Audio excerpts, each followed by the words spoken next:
The following video is intended for mature audiences. It contains horror elements, adult themes, and language that might not be suitable for younger viewers.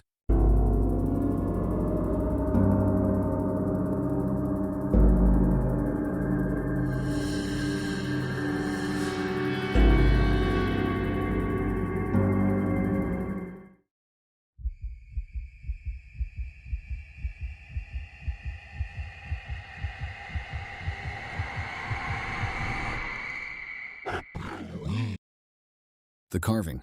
A steady headache bloomed at the back of my eyes as I looked at the frozen turkey on my kitchen counter. The cold from the bird seeped through the laminate, numbing my fingertips. My first time hosting Thanksgiving was off to a rocky start. My mother's words echoed in my head.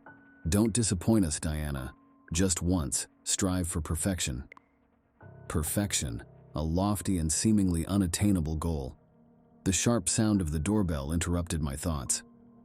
Through the peephole, a delivery man shifted impatiently, holding a long package wrapped in rough brown paper. "I didn't order anything," I said through the slightly open door. He pushed a clipboard toward me. "Address checks out, sign here." The package was heavier than it looked. It had no return address, only my name written in an elegant script that seemed vaguely familiar. Inside was a set of carving knives nestled in plush red velvet that felt soft to the touch. Gleaming under the bright overhead light, the handles were crafted from smooth bone and adorned with intricate symbols that seemed to shift and dance when not directly gazed upon. A handwritten note fell onto the tile floor. "For your feast. Feed them well." I held the largest knife in my hands, feeling its powerful vibrations. The blade shone with a strange light that seemed not of this world, but still mesmerizing. Holding it felt natural, almost as if I had been meant to find it all along. My phone buzzed, a text from Mom demanding updates. "Everything better be perfect, Diana." The memories of last Christmas came flooding back to me. The broken plate from our disagreement, my sister Naomi's smirk as she hurled hurtful words at my perceived instability. I'm not mentally unstable. I'm simply exhausted from the constant bickering and my family's obsession with being superior to others. What a bunch of snobs. Almost instinctively, I used the knife to cut through the turkey's plastic wrapping. Its tip pressed against the frozen meat, drawing droplets that appeared darker than mere juice. "Deeper," a voice, sounding strangely like my own, only more primitive, whispered. The blade penetrated the turkey. A sharp cry echoed around me. I dismissed the sound as only being the wind. Time seemed to blur as I cooked, the knife moving with a precision that was almost surgical. It seemed to know things that I didn't: where to cut, how to slice, what parts would taste best. My hands were stained with something resembling blood, red and sticky with a sharp metallic smell. I was putting the finishing touches on the meal when the doorbell rang again. My family had never been known for their punctuality, so I was surprised to see them arrive promptly at 6. Each face that walked through the door was a reminder of my past failures and disappointments. Mom's perfectly coiffed hair and designer clothes, Dad's stern expression and disapproving eyes, my sister Naomi's smug smile. All of it made me feel small and inadequate in comparison. "Well," Mom said, her voice full of doubt, "at least it looks edible." The knife hummed in my hand, a comforting sound that drowned out Naomi's snide remark about making a mess. As I cut into the first slice, the meat parted like butter, revealing a deep red hue that seemed to glow under the warm lights of the dining room. I carved faster, deeper. The turkey's bones cracked under the weight of the blade, the juice splattering onto the white tablecloth.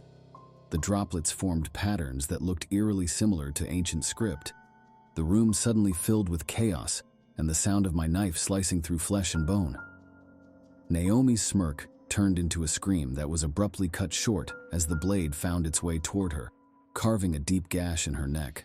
My mom's criticisms turned into choked pleas for mercy, but they were ignored as I continued to carve through the turkey's body with precision and fervor.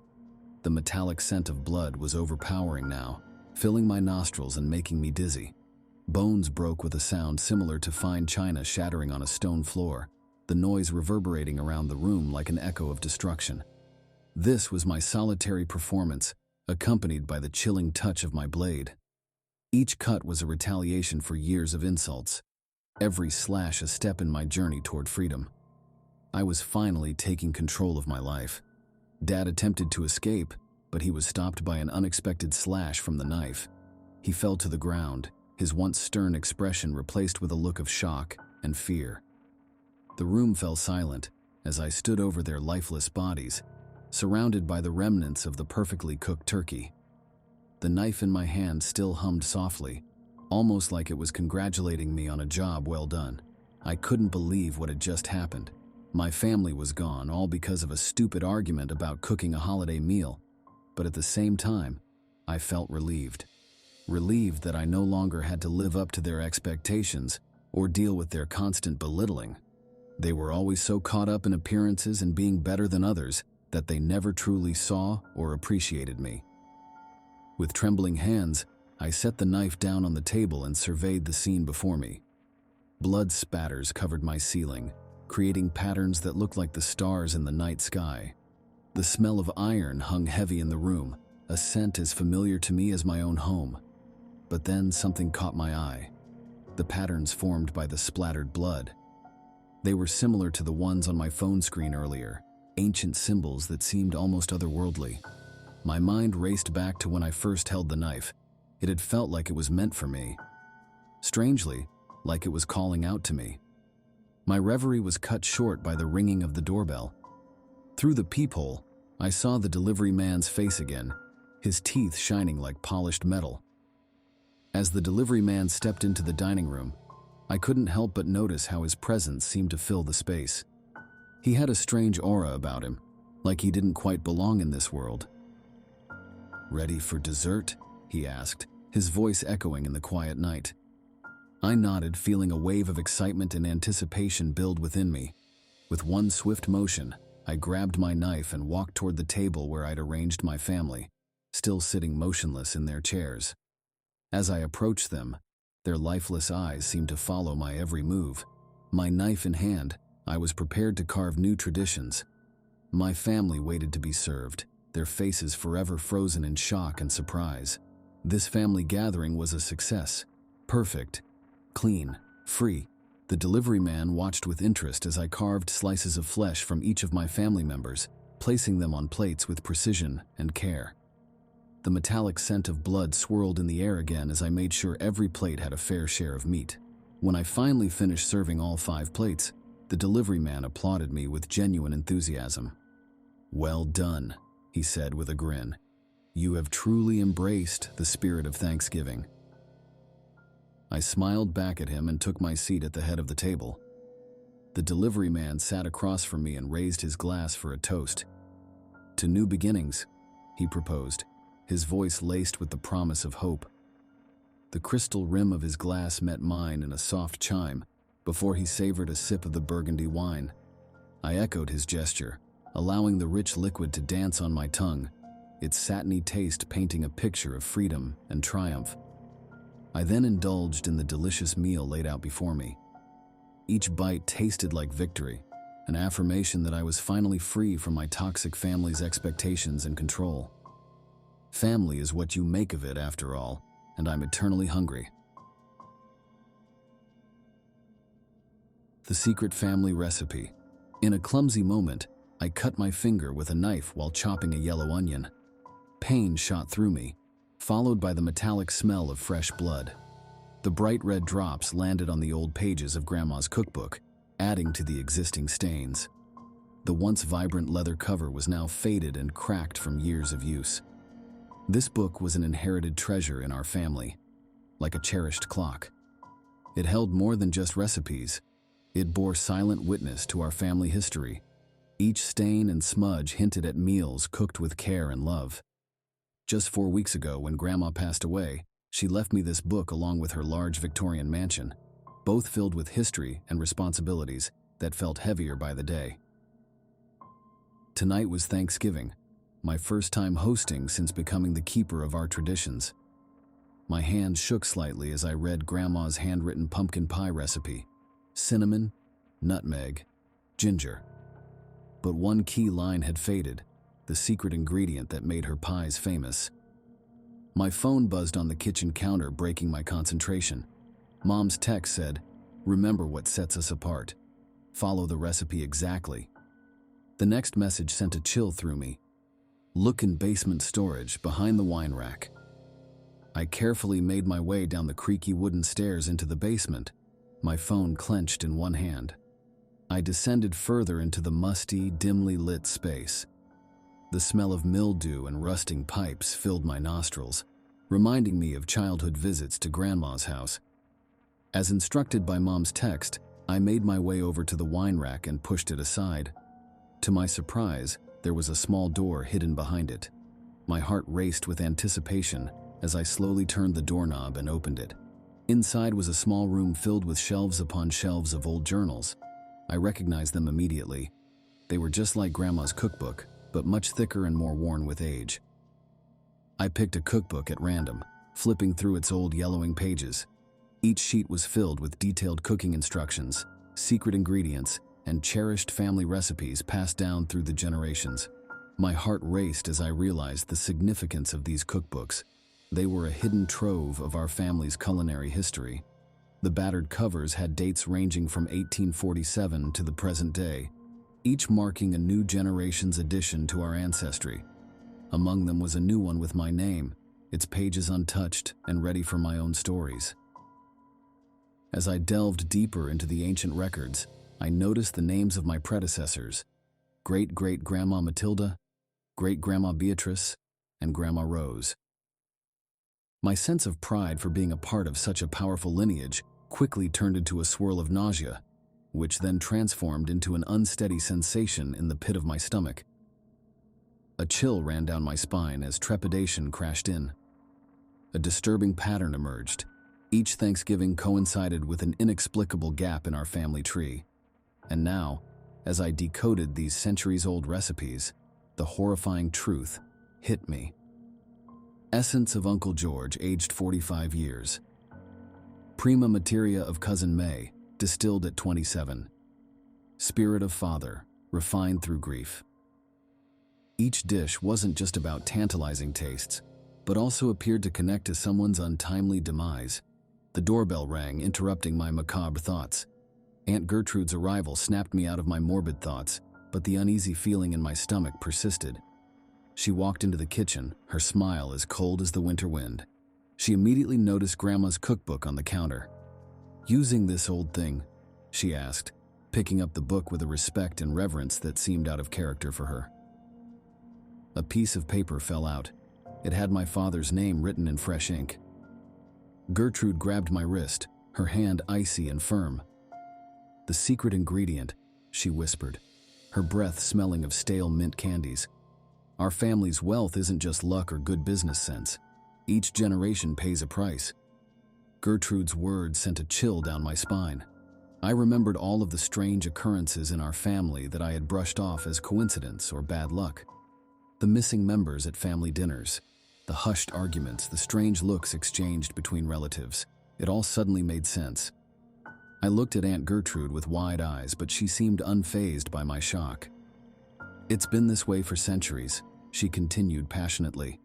"Our bloodline fuels our wealth. Did you think success was free? Every meal requires a sacrifice." My eyes moved to the shiny kitchen knives laid out for dinner preparation, their reflective surfaces creating an unsettling play of light and shadow. Gertrude saw where I was looking and laughed.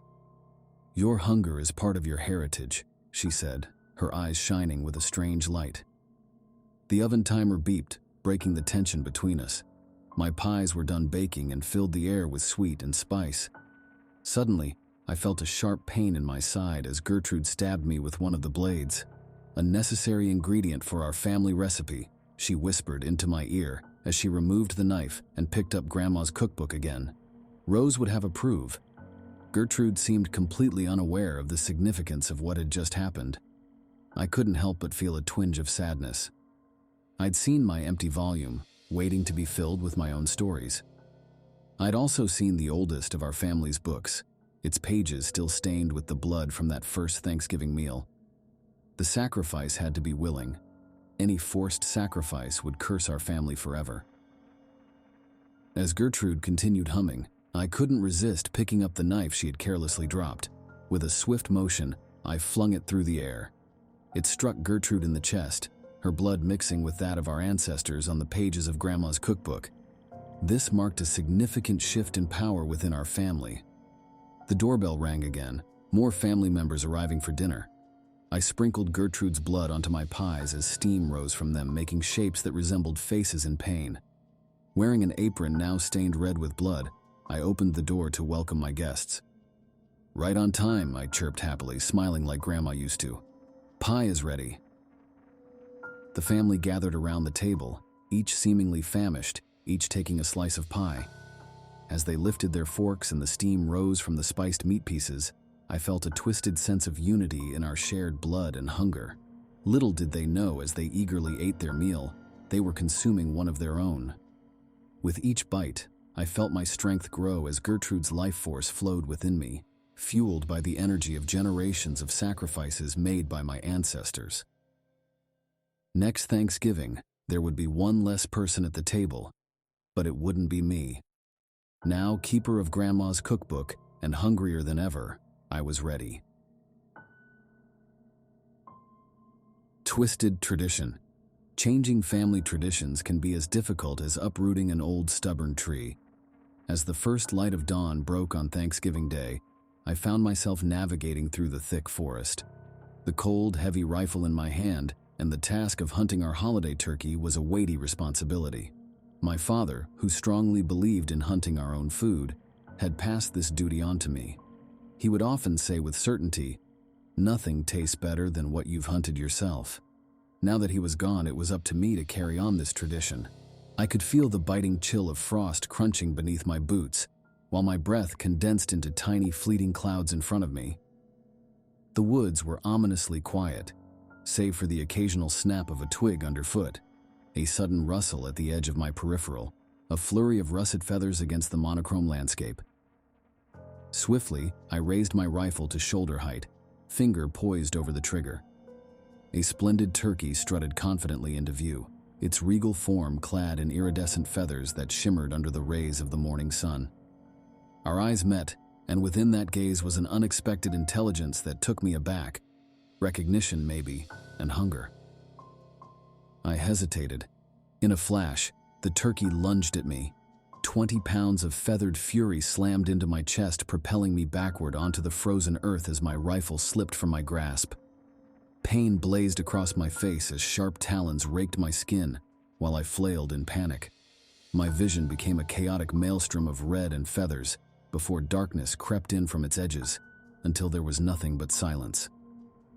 Awakening to the smell of roasting meat wafting through the air, I momentarily believed myself back home and dismissed the ordeal as a nightmarish dream. Then reality hit me like a punch to the gut as I opened my eyes.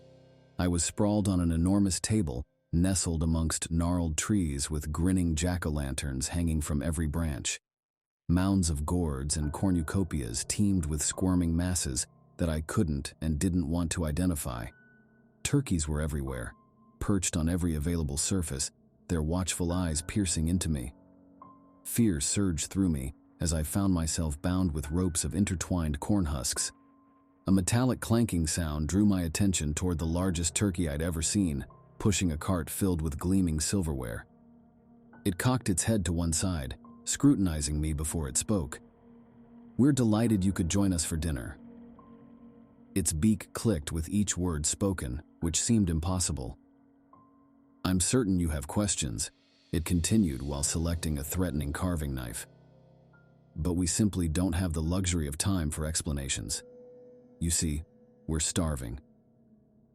The assembly of turkeys gobbled in agreement. Their cacophonous chorus sent a shiver down my spine. "Now then," the lead turkey declared, ominously looming over me, "let's discover your flavor." As the knife descended toward me, I clenched my eyes shut, bracing for the imminent pain, when suddenly I felt a gentle nudge on my shoulder. "Hey, are you okay?" I jolted awake to find myself sprawled on the forest floor under the concerned gaze of another hunter. "Saw you fall over there," he said nonchalantly. "Looked like you were having quite the nightmare." Relief washed over me, realizing it was all just an absurd hallucination brought on by an unfortunate fall. "Thanks," I managed to say, accepting his hand up. "Must have hit my head pretty hard. Had this crazy dream about murderous turkeys." The hunter let out a booming laugh at my response, cautioning me about the fierce nature of these birds when they feel threatened.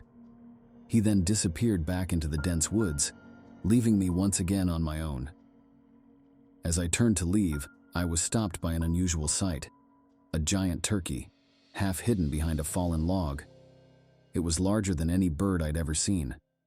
The turkey tilted its head, looking at me in a way that seemed thoughtful. We locked eyes again in a strange mix of hunter and hunted. It winked at me. A wave of discomfort rolled down my back, making my blood run cold and my heart race. The taste of fear filled my mouth, and the smell of wet leaves intensified the oddity of our silent face-off. My heartbeat echoed in my ears like a drum signaling danger. Ignoring the tingling crawling on the back of my neck and the disturbing quiet, I took off running. My boots crunched on dry leaves as I sprinted without stopping for breath or reconsideration, seeking the safety inside my car. My fingers trembled as they gripped the worn leather of the steering wheel, a familiar touch that helped to calm my nerves. I kept glancing nervously into the rearview mirror, my heart racing in fear. The road behind was eerily quiet, filled with ominous shadows and a creeping fog that seemed almost sentient. Despite driving away from the forest, I couldn't shake off an uncomfortable sensation of being watched. The image of the gigantic turkey continued to haunt me, its beady eyes burning into my memory. A nagging thought consumed me.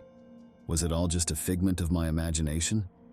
Or were there really malicious turkeys lurking out in the world? I couldn't make sense of any of it, but one thing was for certain: this year we're having ham. Don't forget to like, comment, share, and subscribe to the channel. See you next time. Thank you for watching.